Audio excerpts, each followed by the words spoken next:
السلام عليكم ورحمة الله وبركاته. موجة حر قوية ستجتاح الجزائر خلال 24 ساعة القادمة و48 ساعة المقبلة. قبل أن نبدأ في هذا الفيديو خوتي، ارتجوا الفيديو لأقصى حد ممكن لنتجنب الحرائق. المدخنون بارك الله فيكم، يجب عليكم توخي أقصى درجات الحيطة والحذر، خاصة رمي السيجارة في الغابات. رغم أن الغابات كثيفة جدا هذا العام من تساقطات مطرية قوية، يجب عليكم أخذ الحيطة والحذر وعدم رمي السجائر في الغابات، لأن الغابات ستصبح كلها رماد. مثلا لو طيشت سيجارتك على غابات جيدة ممكن أن تصل حتى غابات سوغاراس. ونعم، وليس كذب أو تعبير مجازي، بل هي حقيقة.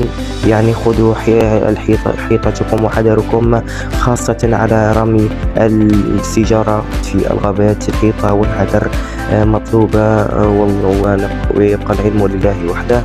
أما درجات الحرارة يوم الجمعة ستقارب 45 درجة على الولايات الشمالية، خاصة على الولايات الشرقية كسكيكدا وكالما.